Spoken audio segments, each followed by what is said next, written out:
But there was something else to be said about McGregors. "You do know that their name was interdicted," she said. "James VI, I'm afraid, reacted rather harshly to some bit of bad behaviour by the McGregors, and made their name illegal. It's an odd notion, don't you think, making a name illegal? They had to start calling themselves things like Murray and so on." Guy knew that. Isabel had spoken about it before.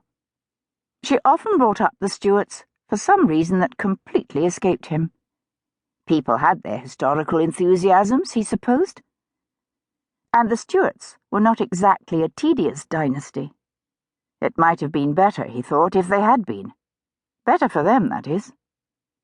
"Mind you," said Isabel, "it has to be said that James VI was a somewhat miserable piece of work. I've tried to like the later Stuarts, you know, but I have to say it's an effort. Charles I was such a weak and self-indulged man, and by the time we get to Bonnie Prince Charlie, the genes had gone pretty bad.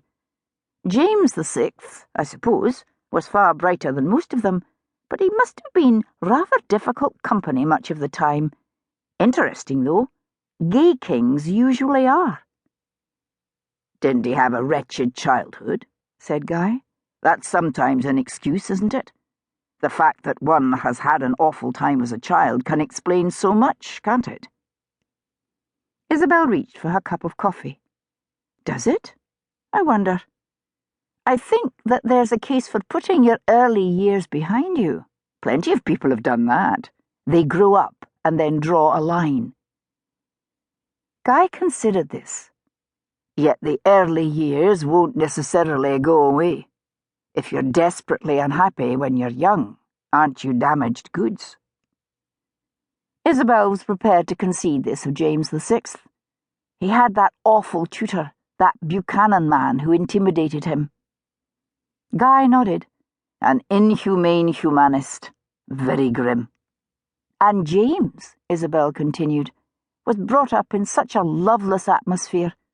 A major case of maternal deprivation. Then his mother had her head chopped off, we must remind ourselves. That hardly leads to happiness. And his father was blown up, wasn't he? Again, not a good thing for a parent, or for anyone, actually." She paused, warming to the theme which was a favourite one of hers. She thought Henry Darnley, Mary's husband, was vain and scheming, a narcissist, and even if one would not wish an explosion on anybody, there were some who did seem to ask for it. And even before he was blown up, he would hardly have been a particularly good father, murdering Mary's secretary for heaven's sake, and having all those affairs. She glanced about her. A woman at a nearby table was listening, and not bothering to disguise it. Did she realize, Isabel wondered, that they were discussing events of 400 years ago? But let her listen. "Then, of course, when some light comes into James's life at last, it's taken away from him." "Light?" "His cousin," said Isabel. "Esme Stuart. His cousin from France. He turned up in Scotland when James was 13, and James fell in love with him. He was very beautiful by all accounts, and James at last had a friend. Poor boy." The eavesdropper's eyes widened involuntarily. "He wrote poetry," Isabel continued. "This sad boy-king of Scots wrote poetry. After Esme Stuart had been forced out of Scotland by scheming nobles, James had written a poem about a rare Arabian phoenix coming to Scotland and being persecuted. That was Esme," she said, "the boy he loved. He disguised him in the poem as a female phoenix because, well, in those days, it was so sad. And they are lovely lines, full of sorrow and loss. And well they might have been, she thought.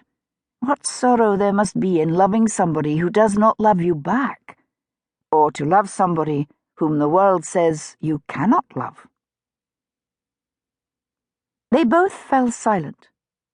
Then Guy said, "You were talking about ears burning?" Isabel toyed with her cup. "Yes, there are a few people in this city who know that every Saturday